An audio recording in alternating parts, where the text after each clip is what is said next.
புதிய புரட்சி வந்துவிட்டது. எலக்ட்ரிக் விமானம் 130 கிலோமீட்டர் தூரத்திற்கு வெறும் ரூபாய் தான்.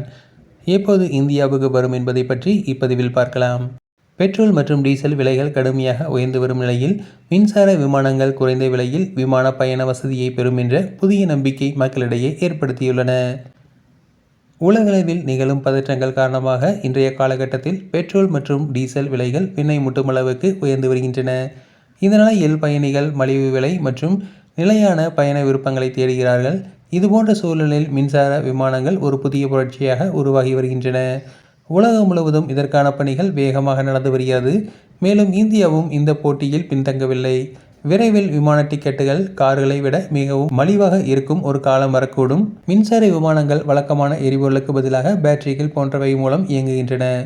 இந்த விமானங்கள் சுற்றுச்சூழலுக்கும் நன்மை பயக்கும். ஏனெனில் அவை கிட்டத்தட்ட எந்த மாசுபாட்டையும் ஏற்படுத்தாது.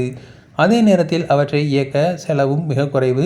ஆலியா CX-300 என பெயரிடப்பட்ட முதல் மின்சார விமானம் அமெரிக்க நிறுவனமான பீட்டா டெக்னாலஜிஸால் உருவாக்கப்பட்டது. இது சமீபத்தில் நியூயார்க்கின் JFK விமான நிலையத்திலிருந்து கிழக்கு ஹாம்ப்டனுக்கு மொத்தம் 130 கிலோமீட்டர் தூரம் பறந்தது. அதாவது சுமார் 70 கடல் மைல்கள் தூரத்தை 30 நிமிடங்களுக்குள் கடந்து சென்றது. இந்த விமானத்தில் பயணம் செய்ய $8 அதாவது சுமார் ரூபாய் கட்டணமாக வசூலிக்கப்பட்டது.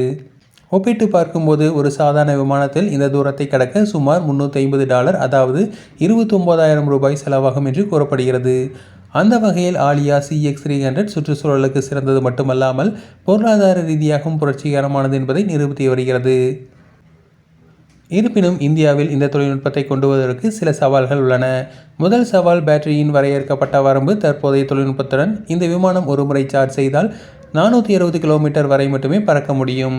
இது தவிர வேகமாக சார்ஜ் செய்யும் உள்கட்டமைப்பு இன்னும் குறைவாகவே உள்ளது.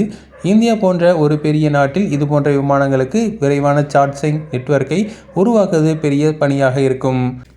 ஒட்டுமொத்தமாக ரூபாய்க்கு 130 கிலோமீட்டர் பறப்பது வெறும் பரிசோதனை மட்டுமல்ல, விமான பயணத்தின் எதிர்காலத்தை பற்றிய ஒரு பார்வை என கூறலாம்.